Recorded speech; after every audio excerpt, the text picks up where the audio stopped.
सब ब्रजवासियों ने इंद्र की पूजा को बंद कर दिया। इंद्र का पूजा बंद होने पर इंद्र कुपित हो गया। उसने अपने दूतों को बोला कि जाओ, मेरी पूजा किसने बंद करने की दुस्साहस किया है उसका पता लगाओ। किस कारण से मेरा पूजा को विघ्न हुआ। इन ब्रजवासियों ने मेरा क्या क्रोध को नहीं जानते। ये सबरे ब्रजवासी क्या सोचकर मेरी पूजा को बंद कियो, इसका पता लगाइए। अपने दूतों को इंद्र भेजा। जब पता चला कि एक बालक के कहने पे, ब्रज में छोटो से बालक के कहवे से इंद्र का सवन गुरु ब्रजवासी ने ब्रज में, पूरे ब्रज में इंद्र को पूजा की अवहेलना कर दे, बंद हो गई। तब इंद्र ने अपने परिकरों को प्रलयकारी मेघ पूरे ब्रजमंडल को प्रलय में डुबोकर बहा देने का आदेश दिया। मेघ गड़गड़ाने लगे महाराज, पूरे ब्रज में मेघ गड़गड़ाने लगे। सबरे ब्रजवासी घबरा कर दौड़े दौड़े कन्हैया की शरण में गए। भगवान श्री कृष्ण, कन्हैया गजब है गए हो, मालूम पड़ता है इंद्र नाराज हो गए हो। देखो तो कैसे काले काले बादल छाए हुए हैं। कन्हैया बोले तो मैं क्या करूं। सब ब्रजवासी बोले दारी के, तू नहीं करेगा तो कौन करेगा। तूने ही इंद्र की पूजा बंद कराई है, अब अपने देवता से हमारी रक्षा भी करवा। कन्हैया बोले तो काहे को घबरा रहे हो भैया, हमारे देवता की शरण में चलो। सारे ब्रजवासी एक साथ मिलकर गोवर्धन भगवान की तलहटी में पहुंचे। तलहटी में पहुंच गए। भगवान कृष्ण ने सबसे कहा, ध्यान करके प्रार्थना करो, हमारे देवता का कुछ न कुछ उपाय बताएंगे। सभी आंख बंद करके ध्यान करने लगे। गिरिराज महाराज, रक्षा करो इस इंद्र के कोप से। भगवान बोले, सुनो सुनो, एक बात हो गई। हमारे देवता से उन्होंने हमें इशारा किया कि ज़्यादा घबराने की जरूरत नहीं, ज़्यादा पानी बरसे तो हमें उठाकर छाता बना लो। ब्रजवासी बोले, कन्हैया काहे को पागल जैसी बात कर रहा है। यह 7 कोस को गोवर्धन पर्वत, इसका छाता कौन बनावेगो, तू बनावेगो। कन्हैया बोले, भैया हमारे देवता ने यही कहा है और जब कहा तो जरूर छाता बनेगा। एक बार प्रयास करके तो देखो। ब्रजवासी बोले, ठीक है हम करेंगे प्रयास, तू भी हाथ लगा।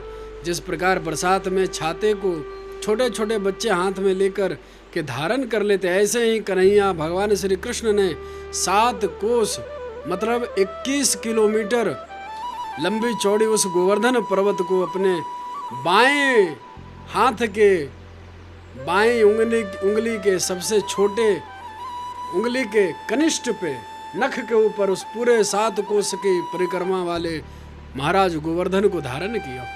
इत्कुनवंकेत हस्तेन कृत्वा गोवर्धनाचलम दधार लीलया कृष्णर्छत्रा कमीवा बालकः। सारे ग्वाल बाल बड़े प्रसन्न हुए। वह भी लाठी डंडे अपने कंधे हाथ लगाकर खड़े हो गए। सब के सब बोलने लगे, कन्हैया यह तो गजब है गए भैया।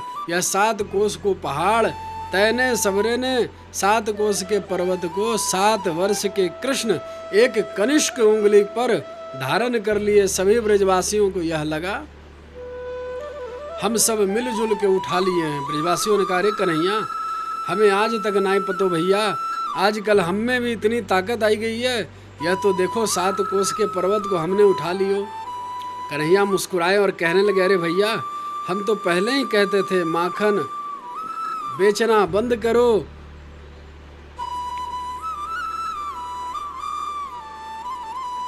मैं घर घर ले जाकर के तुम सबको कितना माखन खिलाया, वही माखन को ताकत आज तुम सवन में आई गई है। खाए पिए यदि ना होते तो गोवर्धन कैसे उठती। ब्रजवासियों ने कहा, अरे कन्हैया भैया यह तो जरूर विश्वास है गयो हमें कि यह सब सवरे मक्खन की ही चमत्कार है, माखन को ही कमाल है। जे कि इतना ब्रज हम में इतनी बल भर गए हो, ये सवरे माखन को कमाल है, मानना पड़ेगा। धीरे धीरे 7 दिन बीतते गए। ब्रजवासियों ने कहा, अरे कन्हैया देख 7 दिना है गो भैया, पानी बरसनो तो बंद ही नहीं भरो, एक भी दिना बंद नहीं हुए, ऐसे कब तक खड़े रहेंगे। एक और बात बता कन्हैया, हम तो एक कंधा लगाए हैं और जब तक थक जाते हैं तो दूसरा लगा देते हैं। लेकिन तुम्हें हम देख रहे हैं 7 दिनों से एक ही उंगली लगाए हो, तेरी उंगली दर्द है गई होगी भैया। देख ज़्यादा मेहनत ना कर, थोड़ी देर तू भी आराम कर ले। चिंता मत करियो, हम सब ग्वाल बाल ब्रजवासी ने देख लेंगे इस गोवर्धन। हम पे भी तो बल है, हम सबरे भी तो माखन खाए खाए के बलवान रह गए हो। तो चिंता मत कर भैया।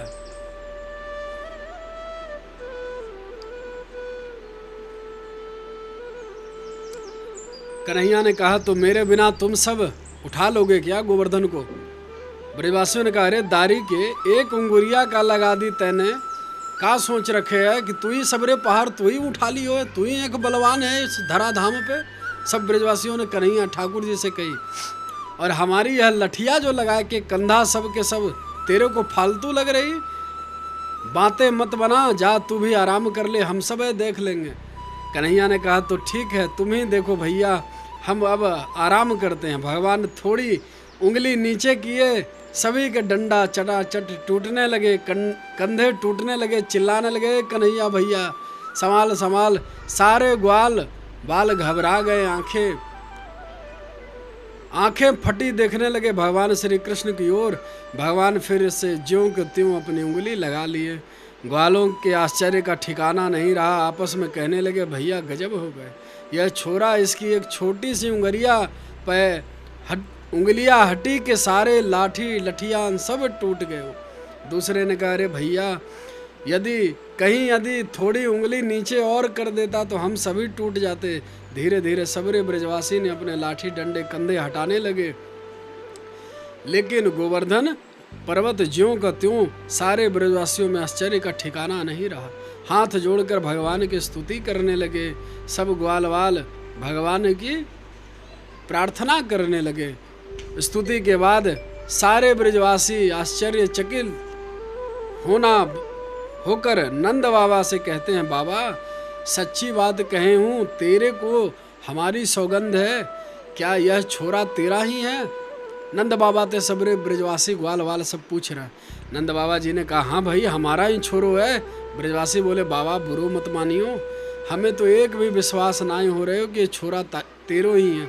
अरे यह एक छोटी सी उंगलिया ते पूरो पहाड़ गोवर्धन 7 कोस ते परिक्रमा जिसमें हम लगाते हैं, वो पूरे परिक्रमा पहाड़ को एक छोटी बाएं उंगली के नख के ऊपर उठाई लियो।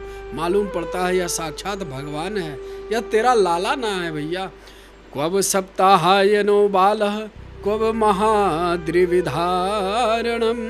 ततो नो जायते शंका ब्रजनाथ तवात्मजे। नंद बाबा जी ने कहा देखो भाई शंका मत करो, मेरे इस भजन का प्रताप है। 24 घंटे भजन करके बस एक ही वरदान मांगता हूँ, नारायण मेरे छोरा की रक्षा करे। मालूम पड़े नारायण ने प्रसन्न होकर कुछ हमारे छोरा को बल दे दिए होंगे, सो उठा लिया। यह भगवान नहीं, भगवान की कृपा इस पर है। नंद बाबा जी ब्रजवासियों को इस प्रकार से समझाने लगे। इधर इंद्र ने जब देखा ब्रज का वातावरण कि वहाँ तो धूल उड़ नहीं रही, पानी का पता ही नहीं, मेघों से कहा ब्रज में सूखा पड़ा है, पानी कहाँ गया और बरसाओ। मेघ ने हाथ जोड़ लिए सरकार, सारा पानी का जितनी हमारी क्षमता थी सबरे खत्म, सबरे ताकत उड़ेल दिया महाराज, सब ताकत लगाए दे। इंद्र घबराए, मेघों को शांत किया, सारे मेघ छट गए और आकाश साफ हो गया। भगवान ब्रजवासियों से कहते हैं अब सब कोई बाहर हो जाओ, अब बरसात शांत हो गई। सारे ब्रजवासी ग्वाला दंडवत करें, कोई दूर से ही नमस्कार करे गोवर्धन भगवान की। कन्हैया बोले यह सब क्या कर रहे हो भैया? ग्वालों ने कान पकड़ कर कहा अरे कन्हैया अब तक की भूल चूक हमारी माफ़ करना भैया, हमें तो पक्का विश्वास है गयो कि तू ही भगवान है। अरे तूने पैदा होते ही पूतना को मार डाली, हमने उसे समझा तेरे को लेकर भाग रही होगी, सो ठोकर खाकर गिरकर मर गई। हमने अपने मन को समझाया, परंतु आज समझ में एक बात आ गयो, तूने ही मारी है उस पुत्रा को। पर आज कोई शंका ना है भैया, विश्वास से कह रहा हूँ कि तू ही भगवान है। अब तक तो तेरे कान पकड़ कर घोड़ा बना लेते, थे, परंतु यह गलती अब कभी ना करेंगे भैया, हमें क्षमा कर दियो कन्हैया। भगवान को लगा कहीं सचमुच ये हमें भगवान बना बैठे, तो अभी घर की अलमारी में बैठा कर, अभी तो सबके दर्शन देते, अब हमें घर की अलमारी में बैठा करके तेरा तुझको अर्पण क्या लागे मेरा, इस प्रकार आरती मंगल करने लगेंगे। थोड़ी सी शक्कर का भोग लगा देंगे, अलमारी में पैक कर देंगे, तो उनको साथ खिलवे को मज़ा आनंद कहाँ मिलेगा। इसलिए भगवान बनाना बेकार है, उनके मित्र ही बने रहने में भलाई है। इस प्रकार भगवान श्री कृष्ण चिंतन करके ऐसे भगवान बनने से क्या फ़ायदा। भगवान ताली बजा कर के जोर से हंसे, अरे भैया काहे को पागल बन रहे हो, तुम्हें अभी कछु नहीं मालूम। ब्रजवासियों ने कहा क्या नहीं मालूम भैया। भगवान कहते हैं सुनो, एक रहस्य है, मेरे को और मेरे देवता ने एक मंत्र दिया, उस मंत्र का ऐसा चमत्कार है कि मंत्र मैंने जो पढ़ा और जो मेरे को देख लिया उसकी सारी ताकत मुझ में आ जाती है। तो गोवर्धन उठाते समय वही मंत्र मैंने पढ़ लियो, तुम सब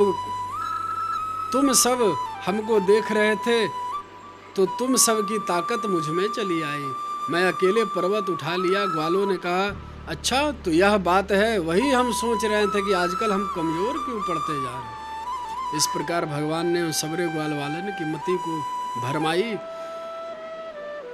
सब ग्वाल वालन ने कहा अच्छा क्यों रे कन्हैया, अब तक माखन चुराया करता था, अब हमारी ताकत को भी चुराने लग गए हो। मधुमंगल ने कहा मैं तो पहले ही समझ गया, कुछ न कुछ चक्कर जरूर है। कितनी बार मैंने इसको कबड्डी में हराया, कितनी बार कुश्ती में हराया, पर इसने आज गोवर्धन उठाया, मेरी कंधों की ताकत इसने छीन लिया और गोवर्धन उठा लिया। हम लोग फालतू में इसको भगवान माने बैठे। भगवान कहते हैं बिल्कुल ठीक, और एक रहस्य को बात है भैया। सबरे ग्वाल वाला ने कहा कन्हैया वो भी बता दो भैया। ग्वाल वालों के साथ श्री ठाकुर जी कृष्ण कन्हैया लाल कहवे लग गए, कछु माखन को बल बढ़्यो, कछु गोपन करी सहाय, और श्री राधे जू की कृपा ते मैंने गिरिवर लियो उठाए। बोलिए श्री राधे रानी की जय। सभी ब्रजवासियों की यह बात जंच गई, कहने लगे अरे कन्हैया यह तो बहुत खूब बात बता दिया, नहीं तो हम तेरे को फालतू में भगवान समझ बैठे थे।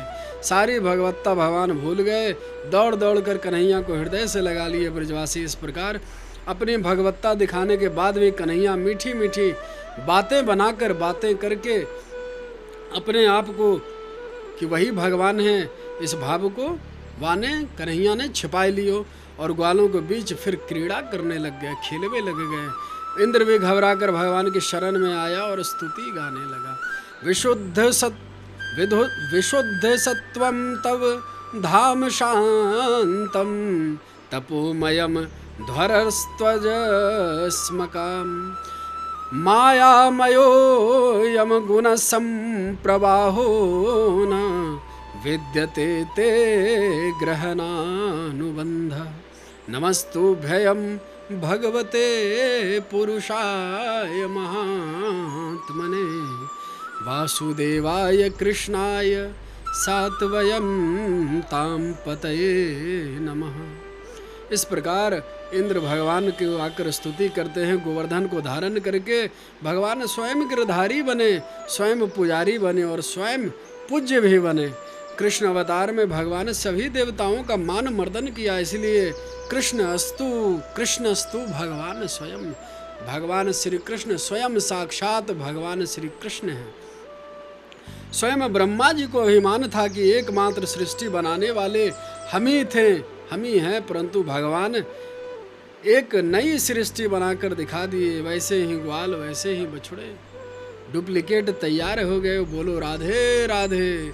भगवान बता दिए देख ले भैया, हमें कोई भी बनाना आता है और कोई अंतर हो तो बताओ। इंद्र को अभिमान है गयो, भगवान गिरधारी बनकर मान भंग कियो इंद्र का। इंद्र ने क्षमा मांगी, भगवान की 10 श्लोकों में स्तुति गाई।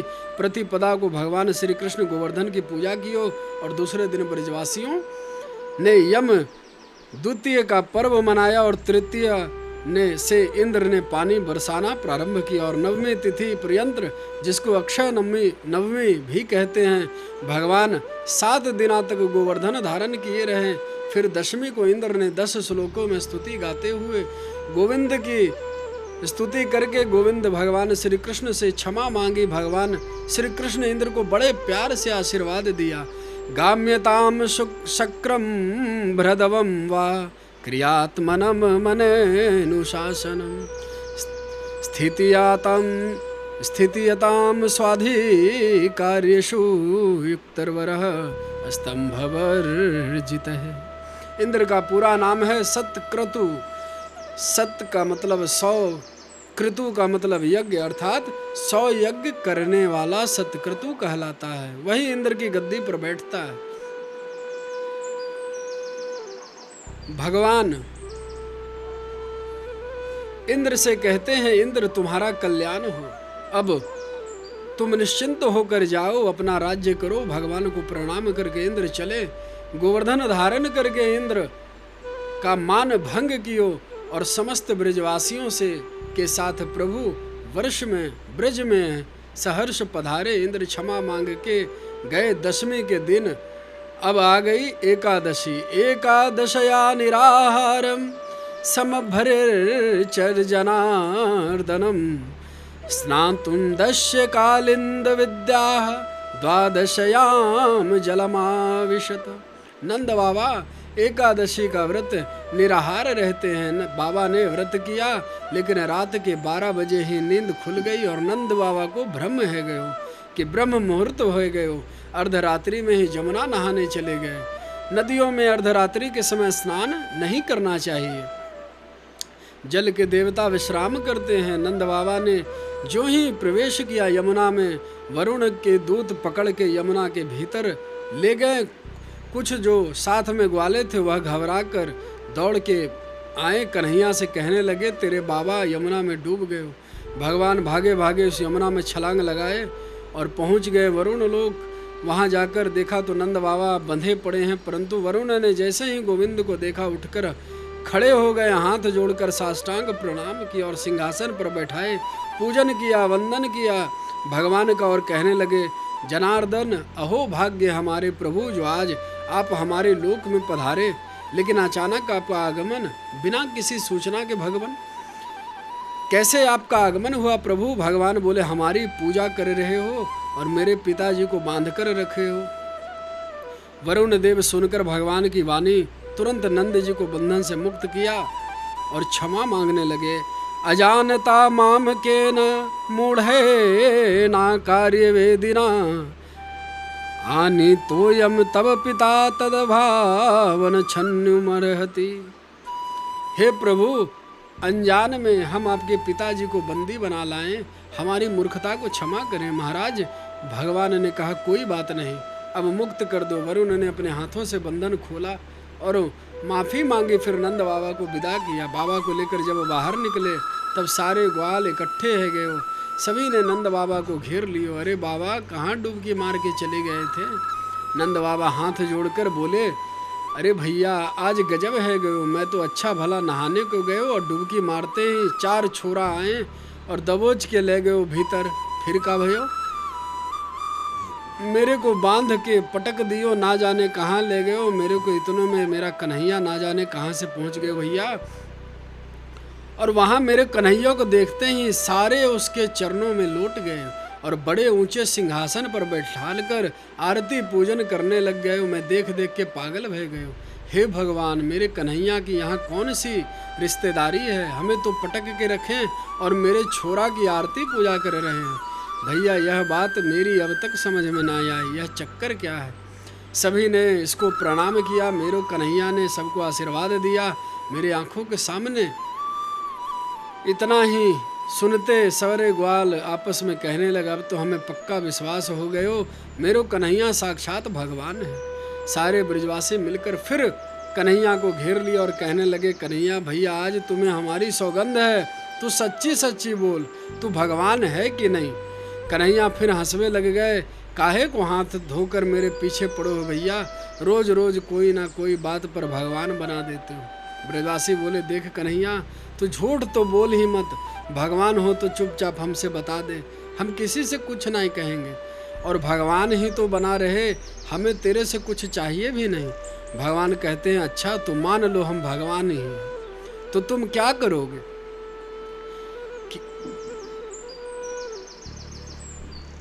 तो तुम करोगे क्या? ब्रजवासी बोले, हमें करना धरना कुछ नहीं, एक छोटी सी इच्छा अवश्य है। यदि तू सचमुच में भगवान है तो तेरा बैकुंठ कैसा है, बैकुंठ धाम तेरा कैसो दिखे भैया। एक बार मोए बैकुंठ का दर्शन कराला भैया। हम सबरे ग्वाल वाल की बड़ी इच्छा है कि वह परमात्मा को बैकुंठ देखें, बैकुंठ नंद बाबा के सहित एक बार हमें दिखा दे अपना घर, और हम सभी तेरे से कुछ नहीं मांगेंगे भैया। कन्हैया बोले, चलो सबको लेकर चलते हैं बैकुंठ। नंद बाबा के सहित भगवान पहुंच गए ब्रह्मकुंड रंग जी के पास।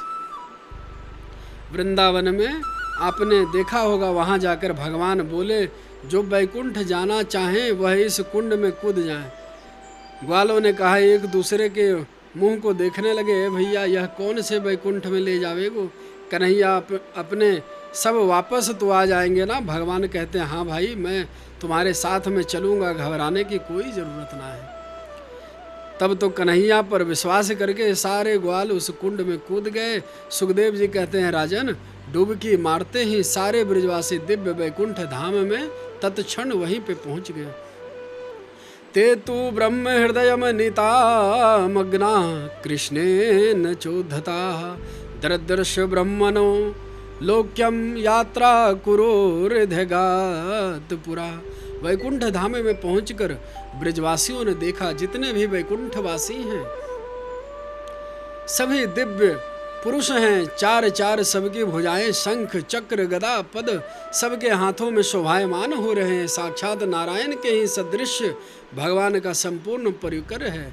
अब तो ब्रजवासी आंख फाड़ फाड़ के देख रहे हैं, आपस में कहने लगे, अरे भैया मुझे मालूम पड़ता है हम सभी बैकुंठ में ही खड़े हैं। देखो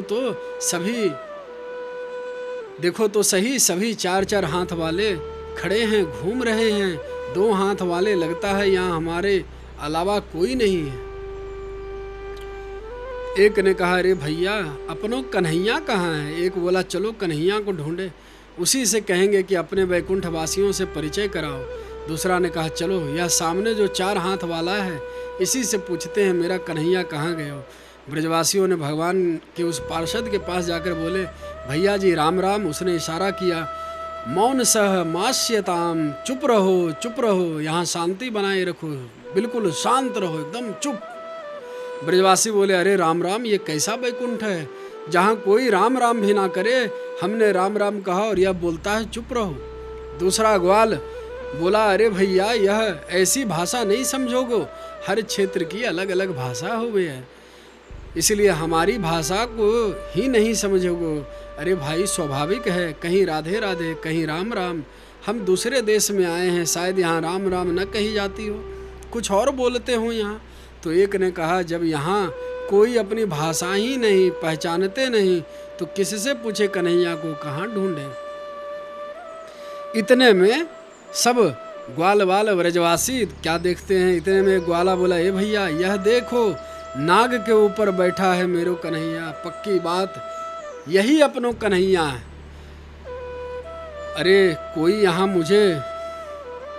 मैंने इसको पहचान लियो। तब तो सबरे ग्वाल वाल दौड़े दौड़े चले कन्हैया से मिलने और कहने लगे, अरे कोई यहाँ मुझे पहचाने ना पहचाने, मेरा कन्हैया तो जरूर पहचानेगा। जैसे ही आगे बढ़े भगवान के पार्षदों ने रोक दिया, सावधान, यहाँ से कोई आगे नहीं जा सकता, दूर से ही दंडवत करो। भगवान के पार्षदों ने इस प्रकार बोला, अब कोई आगे बढ़ने ही ना दे। तो बेचारे घबरा गए, दूर से ही प्रणाम करने लगे, आपस में कहने लगे, वाह रे कन्हैया, यहाँ बड़े ठाठ वाट है तेरी, इतने बड़े सांप के ऊपर बैठो है, देख देख के सारे ब्रजवासी महान में आश्चर्य में पड़े। इतने में देखा ब्रह्मा शिव और न जाने कितने देवता चले आ रहे हैं भगवान को प्रणाम करने, विविध मंत्रों से स्तुति गा गा कर अपने अपने स्थान को जा रहे हैं। ग्वालों के आश्चर्य का ठिकाना नहीं रहा, आपस में कहने लगे, अरे भैया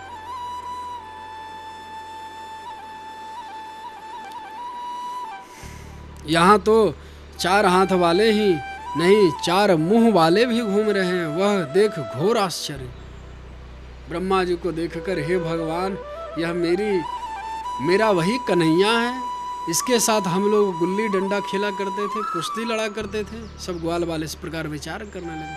साथ साथ गाय भी चराते थे। सुखदेव जी कहते हैं, राजन, नंद बाबा सहित सारे ग्वालों ने इस दृश्य को देखा और उनके आश्चर्य का ठिकाना नहीं रहा। नंदाद्यस्तु तम दृष्ट्वा परमानंद निवृता कृष्णं च तत्र छंदोभिः स्तूयमानं सुविस्मिता। नंद बाबा के सहित सारे ब्रजवासी देख देख कर विस्मित है गए। बेचारे डरने लगे, हम कहाँ फंस गए, कहाँ आ गए। भयभीत ग्वाल वालों ने तुरंत आंख बंद कर ली और बोले, कृष्णा, कन्हैया भैया, तेरे को तो बहुत खूब ठाठ बाट हमने देख लियो। अब जल्दी से हमें वापस तो वृंदावन बुला ले। बस जहाँ इतना संकल्प कियो तो जिस कुंड में डुबकी लगाए थे उसी कुंड में सब के सब बाहर निकल पड़े। जैसे ही बाहर आकर देखे तो कन्हैया मुरली लिए खड़े नजर आए और कहने लगे, आओ आओ ब्रजवासियों, घूम आए वैकुंठ। हड़बड़ा के सब कन्हैया को पकड़ पकड़ के गले लगाने लगे और कहने लगे, कन्हैया तूने तो गजब कर दियो भैया, क्या वही वैकुंठ था तेरा? भगवान कहते हैं, हाँ भाई, कैसा लगा मेरा वैकुंठ? ग्वालों ने कहा, रे लाला मत पूछो, जिंदगी में पहली बार 4-4 हाथ 4-4 मुंह वारे को देख कर आ रही हो मिले। बहुत ही आनंद आया भैया, तेरे वैकुंठ को कहाँ तक वर्णन करे, बड़े ठाठ बाटे हैं तेरे। भगवान करते हैं, तुम्हें आनंद आया कि नहीं यह बताओ। एक ग्वाला बोला, कन्हैया तू बुरा मत मान, तो एक बात कहें। कन्हैया ने कहा, हाँ हाँ बोल। देख भैया, तेरो वैकुंठ तो बड़ा गजब है, इसमें कोई संदेह ना है भैया, लेकिन वृंदावन वारो जैसो वृंदावन में आनंद है ऐसो वहाँ वैकुंठ में बिल्कुल आनंद नहीं भैया। भगवान कहते हैं, क्यों, क्या कसर रह गई भाई? ब्रजवासी बोले, सबसे बड़ी कसर तो यही है, कोई किसी से राम राम भी नहीं करे। दूसरी बड़ी कसर जो है, तेरे बगल में कोई भी जा नहीं सके, तेरे से बात भी नहीं कर सके। ऐसो वैकुंठ को हम क्या करेंगे भैया? इस जा वैकुंठ से तो ये वृंदावन अच्छो है, भलो है। इस वृंदावन में तो खूब हम सबरे मिलकर कबड्डी खेलें, तेरे साथ कुश्ती लड़ें, तेरे साथ भोजन करें भैया, गाय चराएं तेरे साथ, और मौका पड़े तो 2-4 गाली गलौज तेरे को भी सुना दें, मुझे भी सुना दें, हंसी ठिठोली करें हम सबरे सखान मिलकर। ऐसो आनंद वृंदावन में है। जो निकटता का आनंद इस वृंदावन में मिले वह तेरे वैकुंठ में कहाँ मिल सके। तो ऐसे वैकुंठ को भैया तू अपने पास ही रखो भैया, हमें ना चाहे भैया ऐसो वैकुंठ, एक भी जरूरत एक ही नहीं है, अपने पास ही रख ले, धर ले अपनो वैकुंठ अपने हाथन ते। हमारे लिए तो मेरा वृंदावन ही अच्छो है, वृंदावन ही अच्छा है भैया। बोलो सब राधे राधे। आत्मा रामश्च मुनियो निरांथा अपयूरो क्रमे कुर्वती है तु किम भक्तिम मिथम भूत गुणो हरि। वो भगवान, जो भगवान सरलता से मिल जाएं तो परम परिश्रम करने की क्या आवश्यकता। वैकुंठ में जो भगवान की एक झलक पाने के लिए देवता लालायित रहते हैं, वही भगवान इन ग्वालों के साथ जूठन खाल रहे हैं, गुल्ली डंडा खेल रहे हैं। तो ब्रजवासी उस दिना से वैकुंठ जाना छोड़ दियो और अपने वृंदावन में ही गोविंद का गुणानुवाद करने लगे। बोलो राधे राधे। वृंदावन के कृष्ण कन्हैया बड़े सुलभ हैं भैया, बड़े सुलभ हैं, सरल हैं, और वैकुंठ नाथ भगवान बड़े ही दुर्लभ हैं। शेष महेश गणेश दिनेश सुरेश हूँ जाहि निरंतर ध्यावही, ताहि अहिर की छोहरियाँ छछिया भर छाछ पिनाच नचावही। बड़े बड़े देवता ध्यान करके स्तवन करके, और वहीं जब वृंदावन में कृष्ण कन्हैया आ गए तो जहाँ ब्रह्मा शंकर आदि देवता जिन प्रभु के लिए लालायित रहते हैं कि एक झलक मिल जाए, वही श्री कृष्ण चंद्र भगवान आज वृंदावन में गोपियों की गालियाँ सुनते हैं, ताने सुनते हैं, गली गली में माखन चोरी करते हैं और गोपियों के उलाहने सुनते हैं। कितनी मधुर लीला है भगवान की, कितनी मधुर लीला है भगवान। गोपियों इस प्रकार भगवान की बड़ी मधुर गालियां सुनाती है। गोपियां भगवान को उलाहना देती है, अहीर के पूतनों तुम काले कलूटे श्याम, हाथ में लकुटी लीनो धेनु के चराए हो, धेनु के चरैया हो। बहुत से लठंगा ले जंगल बीच घेर लेत, मागत दधी दान और करत लंगरैया हो। छैलन को साथ लिए ऐंठन सी चलत चाल, जुबतिन के झुंड देखी नैन के नचैया हो। गोपिन के दूध दही चोरी नित करत खात, इज्जत को ख्याल नहीं कामरी ओढ़ैया हो। छाछ के पियो दो बापन के जयो हो, हम संग बरजोरी करत दधियन को लुट लेत हो। सेखी यस मारत जस भांटन के भैया हो, चक्की घसीटत थी घर घर यशोदा जी, ताकि मजदूरी से गुजर के करहैया हो। वृंदावन भूप भय कब से गिरधारी तुम, वो ही नंद बाबा के छौना कन्हैया हो। इस प्रकार गोपियां भगवान की बड़ी मधुर गालियां सुनाती हैं। इस प्रकार भगवान इसी में प्रसन्न रहते हैं। इसलिए प्रभु जब से वृंदावन पधारे तब से लोग बैकुंठ भूल गए। जयति तेधिकम जन्मना ब्रज, ब्रज में भगवान जब से जन्म भयो, अवतार भयो ठाकुर जी को, तब से ब्रज में जयति तेधि नाम जन्मना ब्रज। ऐसो लगे भैया साक्षात बैकुंठ ही उतर गए हैं धरातल पे। लक्ष्मी यत्र तत्र वहाँ नृत्य कर रही है। सब्र शुभ मांगलिक कार्य प्रारंभ हो रहे हैं। इस प्रकार उस वृंदावन की महिमा है भैया। भगवान इसी में प्रसन्न रहते हैं, इसलिए प्रभु वृंदावन पधारे तब से लोग वैकुंठ भूल गए। तत्व सुलभता से मिल जाए तो फिर इतनी कठिनाइयों के चक्कर में कौन पड़े। इसलिए समस्त प्राणी मात्र को सुलभ होने के लिए भगवान श्री धाम वृंदावन में गौ चारण करते हुए सबको सुलभ है गयो। भगवान की भगवत्ता का स्मरण करके श्री सुखदेव जी कहते हैं, श्री सुखदेव जी महाराज आनंद विभोर होने लगे और उनके महारास लीला का वर्णन करने लगे। बोले राधे राधे। इस प्रकार आज पंचम दिवस की कथा आज यहीं पे हम विश्राम कर रहे हैं। कल छठे दिना की कथा फिर से प्रारंभ होगी, षष्ठम दिवस की। उसमें हम भगवान के दिव्य महारास लीला का चर्चा करेंगे, कथा श्रवण करेंगे। तब के लिए भैया राधे राधे जोर से बोलना पड़ेगा, राधे राधे। बोलिए भागवत भगवान की जय, श्री व्यास देव जी महाराज की जय, श्री सुखदेव जी भगवान की जय। जय जय श्री राधे श्याम।